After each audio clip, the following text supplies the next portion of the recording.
Are you buying a home with pre-existing solar panels? Today, West Coast Solar shares 3 things you and your home inspector should look for. Tip number 1, check for cracked glass on the panels. This can be caused by hail damage or falling debris.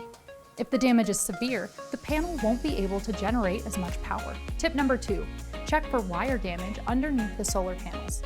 Critters like squirrels can sometimes chew on wires, and if the installation was done improperly, there could be loose cables running against the sharp edges of the racking. Tip number 3, look for hot spots caused by faulty wiring or an electrical short within the panel. A hot spot will show discoloration that looks like a burn on the panel, indicating an electrical failure that will need to be replaced. If you want to upgrade an existing solar array on a recently purchased home, contact us today for a free quote, which includes a roof assessment, a custom solar design, and a calculation of your savings.